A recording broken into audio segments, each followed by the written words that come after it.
So guys बीटीटीएच के इस part की शुरुआत में हमें दिखाया जाता है कि अब शाओयान फाइनली मैग्मा वर्ल्ड से बाहर आ ही चुका था, जिससे कि उसके सभी के सभी टीचर्स और उसके सभी मास्टर्स काफी ज्यादा खुश होते हैं। लेकिन तभी लिन ज़ोया शाओयान को चैलेंज कर देता है और उससे कहता है कि मैंने तुम्हारे साथ में कभी भी हैंड टू हैंड फाइट नहीं की, इसीलिए वो उसकी स्ट्रेंथ को देखना चाहता था। लेकिन जैसे ही यहाँ पर उन दोनों के ही बीच में फाइट होने लगती है, शाओयान के पावर्स ऑब्वियसली लिन ज़ोया के ऊपर भारी पड़ने लगते हैं, जिससे कि अब लिन ज़ोया अपनी स्पिरिचुअल एनर्जी को भी यूज करने लगा था, जिसकी मदद से वो शाओयान के ऊपर काफी सारे अटैक भी करता है। लेकिन शाओयान को इस चीज से कोई भी फर्क नहीं पड़ता, क्योंकि उसकी स्पीड ही इतनी ज्यादा थी कि उसका कोई भी अटैक शाओयान को टच भी नहीं कर पाता। शाओयान कहता है कि अब उसे इस लड़ाई को ज्यादा लंबा ना खींचते हुए अब इसे खत्म कर देना चाहिए, जिसके लिए वो यूज करने वाला होता है अपनी ग्रीन फ्लेम की पावर को। तो शाओयान के अटैक से बचने के लिए लिन ज़ोया भी अपनी फ्लेम को यूज करने लगता है, जिससे कि हमें यहाँ पर उन दोनों के ही बीच में एक काफी गजब का पावर क्लैशिंग को भी दिखाया जाता है। लेकिन शाओयान उसको आसानी के साथ में ब्रेक करते हुए लिन ज़ोया तक उसको मारने के लिए पहुंच जाता है, और इस अटैक से सभी के सभी लोग काफी ज्यादा हैरान हो जाते हैं। सभी को लगने लगता है कि शाओयान लिन ज़ोया को काफी ज्यादा इंजर्ड कर देगा, लेकिन शाओयान ऐसा करना बिल्कुल भी नहीं चाहता था, इसीलिए वो ऐसा करता भी नहीं है। एल्डर कहते हैं कि यह तो अपने केवल एक ही मूव से 5 एलिमेंट्स की पावर को कंट्रोल कर सकता है। हालांकि यहाँ पर शाओयान ने एक बहुत ही सिंपल टेक्निक को यूज किया था, लेकिन उसके हाथों से निकलने वाली जो एनर्जी थी वो बिल्कुल भी सिंपल नहीं थी। वो चाहता तो लिन ज़ोया को हरा सकता था, लेकिन वो उसको हराता नहीं है। कहता है कि सीनियर लिन, मैं आपकी पावर्स का सम्मान करता हूँ। तो फिर लिन ज़ोया भी शाओयान से कहता है कि भले ही तुम 2 साल तक यहाँ पर नहीं थे, लेकिन फिर भी तुम्हारा पावर लेवल जरा सा भी कम नहीं हुआ, बल्कि वो तो और भी ज्यादा बढ़ चुका है। शाओयान कहता है कि नहीं, ऐसा भी नहीं है, क्योंकि आपसे लड़ने के लिए मुझे भी अपनी काफी ज्यादा एनर्जी को यूज करना पड़ा, इसीलिए आपको भी खुद को कमजोर समझने की बिल्कुल भी जरूरत नहीं है। तभी वहाँ पर शाओयान के पास में एल्डर शू आ जाते हैं, और वो शाओयान से कहते हैं कि मुझे ये बताओ कि मैंने अभी अभी तुम्हारे हाथों में जो ग्रीन फ्लेम देखी, आखिर वो क्या थी? क्योंकि आज से पहले कभी भी मैंने तुम्हें इस तरीके के पावर को यूज करते देखा ही नहीं है, बल्कि तुम तो 2 साल तक उस टावर के अंदर बंद थे, तो आखिर ये पावर तुम्हारे पास में कैसे आई? तो शाओयान जैसे ही एल्डर को इस बारे में बताने लगता है, तो उससे पहले ही उन लोगों के ऊपर आसमान से एक काफी खतरनाक अटैक हो जाता है, जिससे बचने के लिए एल्डर शू केवल मिली सेकेंड्स में ही अपने सामने एक एनर्जी शील्ड को बना लेते हैं, जिससे कि वो अटैक उसी शील्ड से ही टकरा जाता है। लेकिन ये अटैक इतना ज्यादा पावरफुल था कि इससे आसपास के सभी लोगों को बहुत ही ज्यादा प्रॉब्लम होने लगती है, क्योंकि दोनों ही पावर्स के टकराने की वजह से वहाँ पर चारों तरफ ही एनर्जी फैल रही थी। और फिर एल्डर शू के साथ साथ सभी के सभी लोग आसमान की तरफ देखने लगते हैं कि आखिर ये अटैक किया किसने था, लेकिन उन्हें फिलहाल में तो अपने सामने कोई भी नजर नहीं आता, जिससे कि वो सभी के सभी लोग काफी ज्यादा हैरान हो जाते हैं कि आखिर ये अटैक किया तो किया किसने। लेकिन शाओयान इसके बारे में जानता था कि वो कौन है, इसीलिए फिर एल्डर शू भी कहते हैं कि जब तुम यहाँ पर हो तो हमारे सामने क्यों नहीं आ जाते, आखिर ये लुका छिपी खेलने से तुम्हें क्या ही मिल जाएगा। जिसके बाद फिर आसमान को चीरते हुए उन लोगों के सामने आ जाती है क्वीन मेडुसा, और इसी ने यहाँ पर इन लोगों के ऊपर अटैक किया था। लेकिन जो स्टूडेंट मेडुसा को नहीं जानते थे वो कहते हैं कि आखिर ये कौन है, क्योंकि उन्होंने कभी भी उसे देखा ही नहीं था। लेकिन वो सभी के सभी उसकी ब्यूटीनेस पर फिदा हो जाते हैं। ये लेडी पावरफुल होने के साथ साथ बहुत ही ज्यादा ब्यूटीफुल भी है। शाओयान तो पहले से ही इसके बारे में जानता था कि जरूर ये मेडुसा ही होगी, इसीलिए वो दोनों ही एक दूसरे को घूरे जा रहे थे। और फिर एल्डर शू मेडुसा से कहते हैं कि तुम मुझे ये बताओ कि आखिर तुम यहाँ पर क्यों आई हो, तुम नहीं जानती कि तुम जैसे लोगों का यहाँ पर आना वर्जित है। तो मेडुसा एल्डर शू से कहती है कि मैं यहाँ पर किसी और के लिए नहीं बल्कि शाओयान के लिए आई हूँ, इसीलिए तुम में से कोई भी हम लोगों के मसले के बीच में नहीं पड़ेगा। तुम लोगों की भलाई इसी में है कि तुम लोग मेरे काम के बीच में टांग अड़ाना ही मत। जिससे कि एल्डर शू की टेंशन बढ़ जाती है। वो सोचने लगते हैं कि अब आखिर शाओयान ने ऐसा क्या किया होगा जिसकी वजह से ये खतरनाक लेडी इतना ज्यादा गुस्से में इसके पास में आई है। इसीलिए वो शाओयान से कहते हैं कि आखिर बात क्या है, मुझे उस मसले के बारे में जानना है, क्योंकि ये लेडी डो जोंग लेवल की एक्सपर्ट है। तो फिर आखिर क्यों ही तुमने इसके साथ में भिड़ने की हिम्मत करी, क्योंकि अगर मैं भी इससे अकेले फाइट करना चाहूँ तो मैं भी इसको हरा नहीं पाऊंगा। इसीलिए तुम समझ ही सकते हो कि ये कितनी ज्यादा पावरफुल है। लेकिन शाओयान चाहकर भी मास्टर को नहीं बता पाता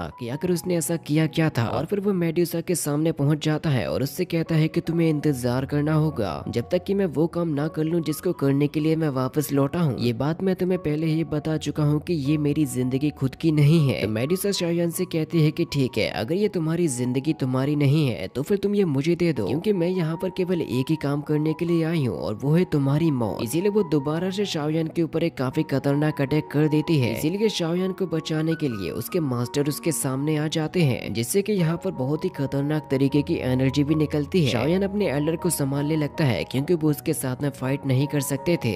एल्डर शू यहाँ पर मेडुसा मेडिसा से कहते हैं कि तुम ध्यान से मेरी बात को सुनो, तुम्हारा जो भी मसला है हम आराम से उसको बातचीत करके भी सुलझा सकते हैं, इसीलिए तुम्हें नीचे आकर आराम से हमसे बात भी कर लेनी चाहिए, क्योंकि मेरे साथ साथ सभी लोग जानना चाहते हैं कि आखिर शाओयान ने ऐसा किया क्या जो कि तुम उसे मारना चाहती हो। लेकिन मेडिसा शाओयान से कहती है कि तुम ये मत समझना कि तुम्हारे पास में लोग ज्यादा हैं तो मैं तुम्हें मार नहीं पाऊंगी, अभी मैं तुम्हें जीने का थोड़ा सा और वक्त दे रही हूँ। जिसके बाद फिर वो तुरंत ही यहाँ से चली जाती है, जिससे कि फिर शाओयान को थोड़ी सी चैन की सांस आई थी। और फिर एल्डर शू शाओयान से कहने लगते हैं कि आखिर कैसे ये डो जोंग लेवल की लेडी तुम्हें मारने के लिए तुम्हारे पीछे पड़ चुकी है, और मुझे डर है कि जरूर ये तुम्हें मारने के लिए दोबारा कभी न कभी तो आएगी ही, इसीलिए अब तुम्हें और भी ज्यादा केयरफुल रहने की जरूरत है। तो शाओयान उनको बात भुलाते हुए कहने लगता है कि अभी मेरे सामने एक और बड़ी समस्या खड़ी हुई है, मुझे पहले उससे निपटना है। वेल्डर डरते हुए कहते हैं कि अब आखिर ऐसा क्या हो गया, मुझे जल्दी से बताओ, और प्लीज मुझसे ये मत कहना कि तुमने एक और डो जोंग लेवल वाली को छेड़ रखा है। तो शाओयान कहता है कि मास्टर ऐसा कुछ भी नहीं है, आप मुझे इतना भी ज्यादा गिरा हुआ मत समझिए। दरअसल बात तो ये है कि मैंने फॉलन हार्ट फ्लेम की पावर को रिफाइन कर लिया है। जिस बात को जानकर एल्डर शू तो बहुत ही ज्यादा चौंक जाते हैं। वो उससे कहते हैं कि आखिर तुम ऐसा कैसे कर सकते हो। जिसके बाद फिर वो शाओयान से बात करने के लिए उसको अपने साथ में ले जाते हैं और उससे कहते हैं कि तुम इनर कोर्टयार्ड में 1 या 2 साल में केवल एक ही बार आते हो, और क्योंकि तुमने फॉलन हार्ट फ्लेम की पावर को रिफाइन कर लिया है तो अब तुम उसका इस्तेमाल हमारे स्टूडेंट्स की एजुकेशन को बढ़ाने के लिए करोगे। तो शाओयान कहता है कि ठीक है मास्टर, मैं ऐसा ही करूंगा, और वैसे मैं आपके पास में एक और चीज की रिक्वेस्ट लेकर आया हूँ। तो एल्डर शाओयान से कहते हैं कि तुम हमेशा ही हमारे इनर कोर्टयार्ड की मदद करते रहते हो, यहाँ तक कि अब तो तुम अपनी पावर्स का भी इस्तेमाल हमारे एजुकेशन के लिए करोगे, तो फिर मैं कैसे ही तुम्हारी बात को नकार सकता हूँ। इस बात पर शाओयान एल्डर से कहता है कि मैं आपसे ये चाहता हूँ कि आप मेरी मदद मेडिसिनल मटेरियल्स को ढूंढने में करो।